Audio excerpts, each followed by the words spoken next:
So the GCW Wrestlemania 11 main event ended in some controversial fashion. Now, if you haven't watched it yet, check that out before you watch this video because we're going to get into some spoilers here. But there are some really interesting behind-the-scenes facts from this main event match here. Originally, there was going to be a completely different champion walking out of GCW Wrestlemania 11. When Danny first pitched the plan to me, it was last year, actually going out of WrestleMania 10. The plan was for the main event to be Will Ospreay against Brock Lesnar. That's where it was going to lead to, because Ospreay had just won the GCW Championship. Lesnar had defeated Kenny Omega, and we were going to have Ospreay pretty much avoid Brock for a year until Brock gets the opportunity. But then Danny came up with the plan of a match with Will Ospreay defending against G-Man, Roman Reigns, and originally Brock Lesnar was in this match, making it a fatal four-way match. Now, I ended up in the end taking out Brock and having him have the blow-off match with Gunther. And it ended up being this triple threat, and it was pretty much planned exactly like it came about. But, in the end, Solo Sikoa, who won Money in the Bank, came out and handed Roman Reigns the briefcase for Roman Reigns to cash in on the new GCW champion, G-Man. That was originally not planned. In Danny's plan, we had Evil win the Money in the Bank ladder match. Evil from the Judgment Day in GCW.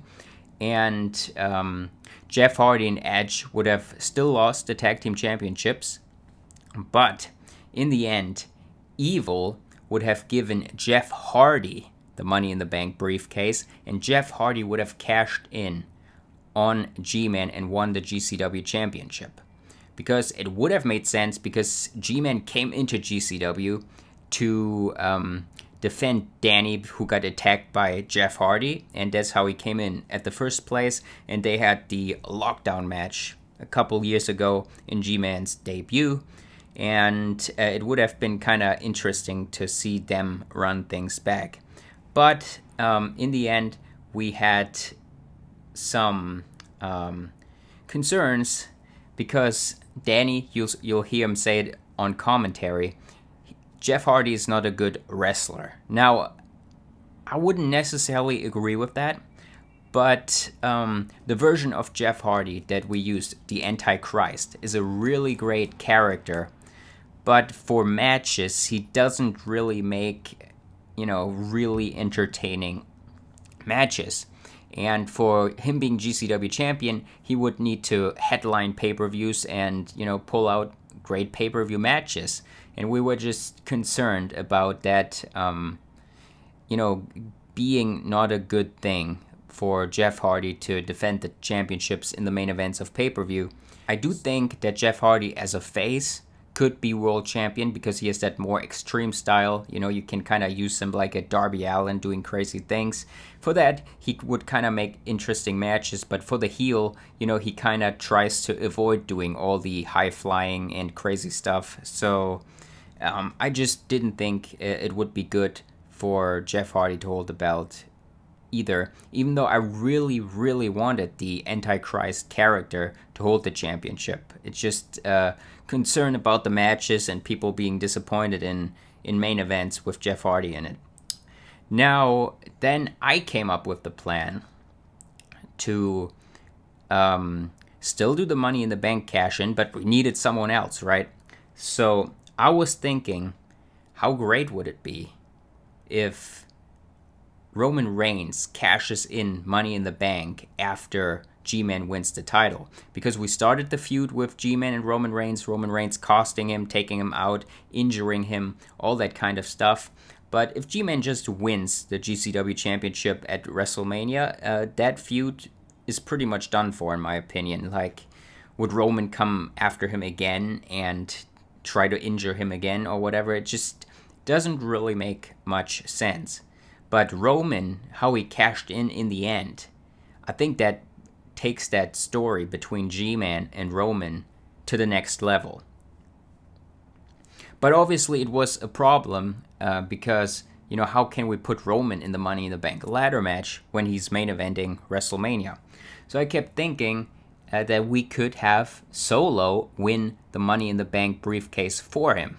And then I thought, maybe it's going to be obvious that that's going to happen. Maybe people will see it coming.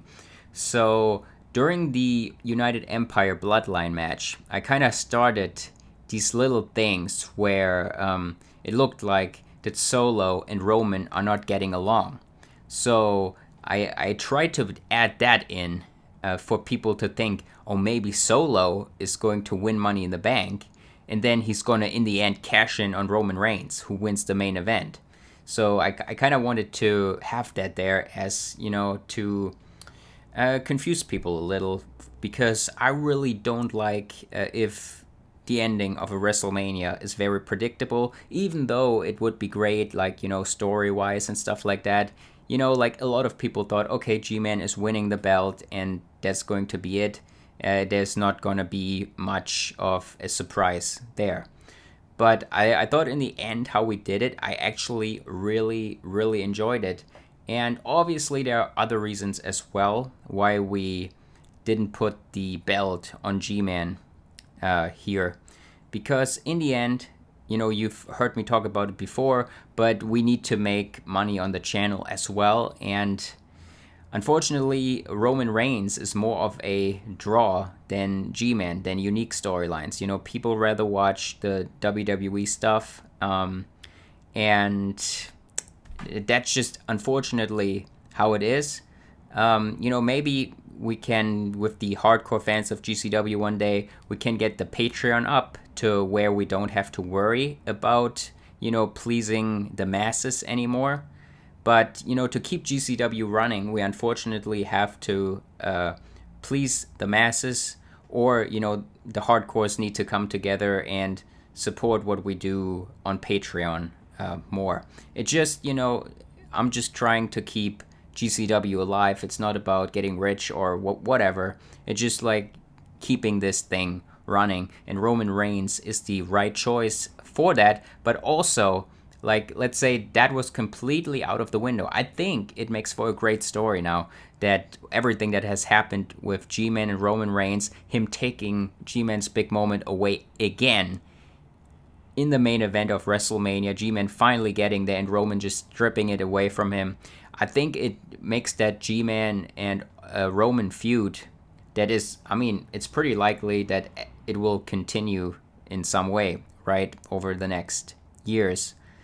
It's just going to take it to the next level. And because the ending left people really emotional, some people thought it was great, some people were really upset, some people, I don't know, like there were a lot of opinions. I read them all, and it was really cool to see how people reacted to it. Because in the end, people getting upset about it is kind of like a good thing in a way as well for us, because that means, we have made like an action figure fed, make them care about it, about the storylines, because most feds out there, I think people just kind of watch the match, but they don't really care about what happens in the stories, and I'm really glad that people are just invested in this story. And you didn't get the feel good moment here, but maybe you'll get it down the line. It all depends on multiple factors, like I said, including making GCW run at all. So yeah, that is a little behind the scenes of who was supposed to win the GCW Championship at WrestleMania 11. Let me know what you think about it. Would you think Jeff Hardy would have been a great world champion coming out of WrestleMania 11? Do you hate the ending with Roman Reigns winning the championship from G-Man, or are you happy with it? Let me know all that in the comment section below. A little behind the scenes video here for today. Hope you did enjoy, and we will have more GCW on the channel pretty soon.